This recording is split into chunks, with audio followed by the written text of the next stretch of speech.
Hi everyone, here's what's bothering me today. Can we move forward without President Trump? The answer is no. I've always liked Liz Cheney, but she's made a determination that the Republican Party can't grow with President Trump. I've determined we can't grow without him.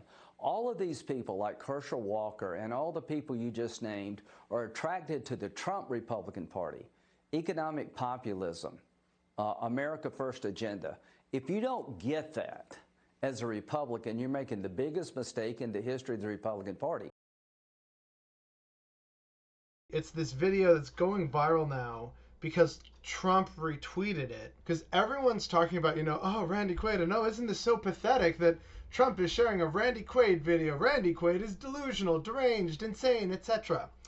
I don't care about that. I care about the actually weirdly valid point he hits on. Randy Quaid is absolutely correct when he says that Fox News forgot the golden goose. The problem is, it's not a golden goose. It's a dragon. It's a dragon of their own making. For people who haven't been hearing too much about this, Fox News has been in quote-unquote hot water recently. First for calling Arizona for Biden, and then later on for actually doing due diligence for once and asking for proof of an election being rigged. And Trump's base, which usually went to Fox News to get their nodding head, kind of talk box going on. They wanted them to say, oh, this is absolutely unfair. Of course Trump is being taken advantage of or is being cheated of a rightful election, etc., etc. People who watch Fox News don't watch Fox News to actually be informed. They watch Fox News to have their anger justified.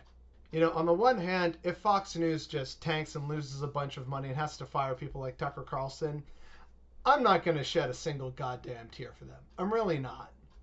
But what's disappearing beneath this story, while everyone just ogles at how bizarre Randy Quaid is and how pathetic Trump is, what's disappearing under the radar is the very concerning fact that because of this, people are abandoning Fox News. Where are they going to go? They're going to go further right. They're going to go to dangerous people on the internet. They're going to go to the absolutely ludicrous OAN. This is not a good thing. And it shows that millions of Americans are in a cult mindset. And Trump is their cult leader. And so if they're going to abandon Fox News, that doesn't mean they're abandoning media or Trump. And that is something we should keep in mind, especially in the days and months ahead. The people further to the right of Fox News, we know who they are. We've seen how they talk about a variety of people, including so-called traitor Republicans.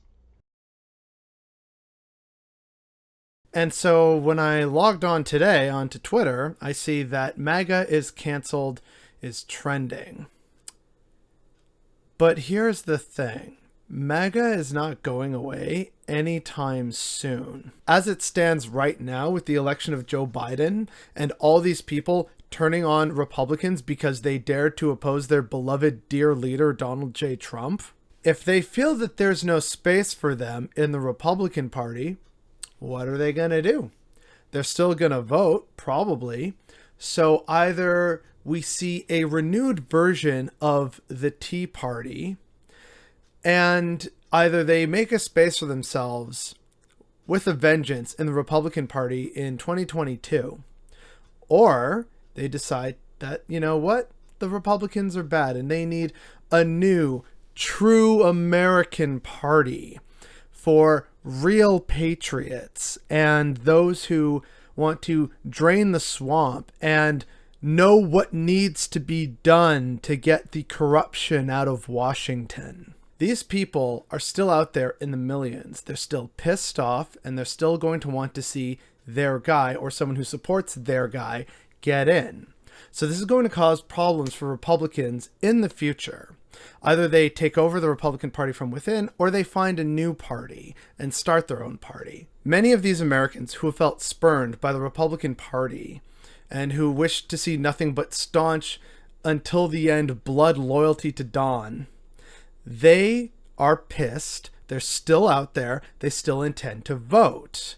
So they're probably going to vote for people who Trump, whether he's president or not, will say, yeah, these are good people you should vote for. Which means if Trump then decides to, get together a bunch of sycophants and, I don't know, perhaps his kids run in a variety of districts and get elected and start forming this sort of niche wing in the Republican Party in 2022 and start a slow but sure takeover of the Republicans, kicking out those or challenging those in primaries who did not show or were not seen as loyal enough to Trump. You see how this becomes very bad and dangerous in a very short period of time? Basically, Milo really lost it on Parler, talking about how, he gave everything for Trump. He risked his career. He lost his career and so much of his money and influence, but he believed in Trump and the promise it could represent for, a new conservative kind of America. He gave everything for Trump. And here he is, feeling burned and spurned. He's mad at the Republicans, and so he's resorted to, destroying the Republican Party as it stands. It's interesting in that what goes overlooked is what this potentially means for the rest of the MAGA crowd and the alt-right when they have that same realization. Thanks to right-wing media, Americans on the right have been so positively riled up and filled with burning passion, rage, and hatred for all things not them, that they've needed stronger drugs in the form of Alex Jones, QAnon conspiracies, the alt-right pipeline right here on YouTube. The fascists have not gone away. The Proud Boys are still standing by. The alt-right is still out there with their numbers, with their views, with their beliefs, and many of these people have guns and training. And many of them are your neighbors. But this is a very uncomfortable thought, and no one wants to think about what happens when the Republican Party is turned on by its own rabid base. And if they're willing to do that to their own potential party, what replaces that? And what does that mean for the other side? Right now, as it stands in the United States of America, you have a group of Republican senators led by Ted Cruz trying to invalidate or stop the certification of the electors. Now, there's plenty of people already on Twitter, Facebook, YouTube, etc. talking about how this is pathetic. It's a last-ditch coup attempt. It's against democratic principles. Hell, Mitt Romney made this whole statement about how bad this was as a precedent and why it's bad also politically. I am no fan of Mitt Romney, but that just shows the state of the Republican Party right now. That there are those who are so loyal to Trump that they are willing to subvert democracy. They're not listening to facts and reason.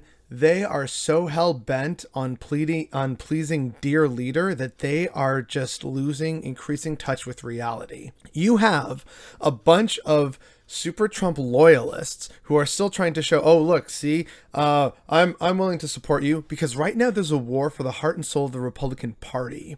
It's being pulled between Donald Trump, who would wish to control it from the outside, and Mitch McConnell, who wishes to control it from the inside.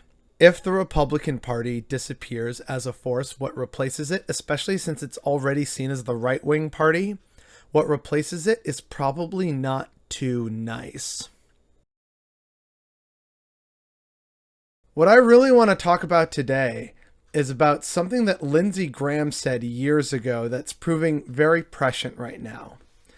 Lindsey Graham said back during the nomination process in 2016 or whatever, he said, if we nominate Trump, the Republican Party will be destroyed and will deserve it, or something along those lines.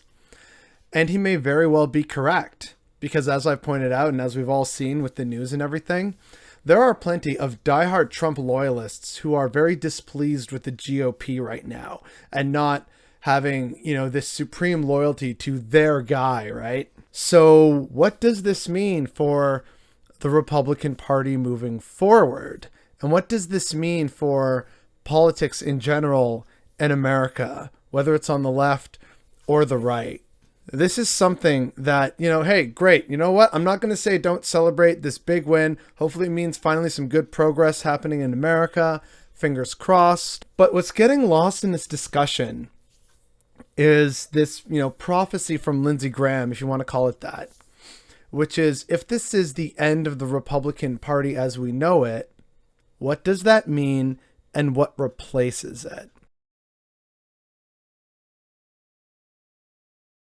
So last night before going to bed, I saw that a lot of people, including a lot of leftists who, I'm mutuals with and that I respect, were sharing this article by The Hill that reported that anywhere from, 64% thereabouts of Republicans would swap their votes to a new party if that new party was led by Trump. So the immediate narrative of a lot of people was, this is great. It's the destruction of the GOP. Split the right. This gives space for progressives to even have their own party. And okay, I get that. And that's not entirely wrong. But here's why I'm worried by where this could lead. I'm reminded of a quote by David Frum, and I loathe David Frum, really despise that man. But he had a very prescient quote from the book Trumpocracy. If conservatives become convinced that they cannot win democratically, they will not abandon conservatism. They will reject democracy. And as we've seen in the United States, you have a lot of people who, before Trump was the nominee, were utterly against it. No, not Trump. Oh, come on. Anyone but Trump. I don't like Jeb, but I would vote for Jeb over Trump. You had people who felt that way about Trump. And you had several large, well-known Republican senators and congressmen saying, oh, no, this would be really bad for the party. Once he was the nominee, however, got to be a team player because politics are a team spectator sport in America, apparently. And they went lockstep with their nominee, Donald J. Trump, and helped support him through all the terrible 4 years that America is just getting out of, like the worst hangover ever. These same people who support the GOP and who would then swap over to a Trump-led party, which we all know would be, fascist light party, if we're lucky, those people would say, well, you know what? If it means defeating the Democrats, guess I'm gonna go with this party. And that is how fascism can become legitimized in what's supposed to be the world's greatest democracy. So, once again, turns out I was right. In one of my videos from before, which I think was I'm bothered by 64% of Republicans saying they'd join a Trump-led party, I had talked about how in that video that's actually very dangerous because by being a fascist, that just legitimizes fascism into mainstream American politics. And then there was another video, and I can't remember which one, but another video from a while back where I had said kind of offhand, or maybe it was even in this other video that I just mentioned, but I mentioned that it would actually be probably smarter of Trump and his supporters if they instead tried to take over the Republican Party from within, right? So they would try and primary Republicans who were disloyal to Trump. And, seems like he and his supporters are going to be doing that. Trump has effectively declared war on Republican financing. A lot of people here might remember how a while ago he said that he was going to sue the Republicans if they ever used his image and stuff and didn't send money his way. Let's be very clear here. The whole thing with this guy is a grift. Oh no, we lost the election. Send me money from my legal defense team. But you had to hit a certain threshold, and if you didn't, then it just went to a political action committee. So this is all definitely a grift. So he's clearly using the current situation to just make as much money for himself as he can, but also trying to hedge his bets against being able to still wield a great amount of influence within the Republican Party, but outside of it. So what's basically happening is he's saying very loudly that he doesn't want any money for, his loyal supporters. They should actually send their money to his super PAC instead, because if it goes to the Republican Party, then it could be used to finance people that he doesn't like or that he sees as disloyal, such as Liz Cheney. So this is definitely going to be a bit of a problem and a headache for Republicans in the future, because he is now literally taking money out of their pocket to strengthen him.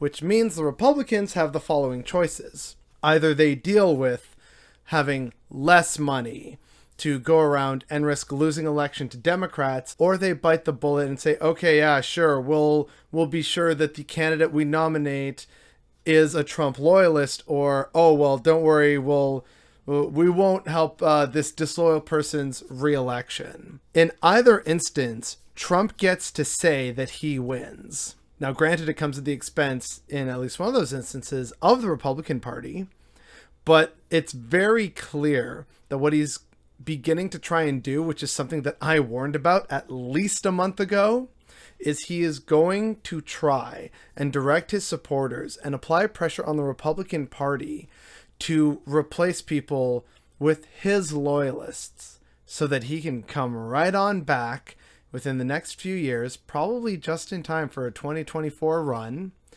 and run with the full backing of this new and rejuvenated Republican Party behind him, with the finances under his control, with the people in power under his control. And that is how, in the span of a few short years, and under direction from dear leader himself, millions of Americans gleefully march towards establishing the Republican Party as an openly nationalistic and fascist party.